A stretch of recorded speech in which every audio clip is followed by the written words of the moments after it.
हाके असतील, शरद भुजबळ असतील, त्यांनी सरळ सरळ सांगितलं की जरांगीच्या बाबतीला आमचा पाठिंबा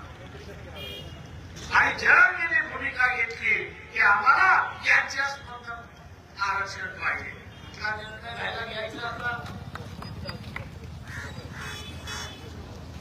ज्यांची 40-40 वर्ष नाही 60-60 वर्ष राजकारण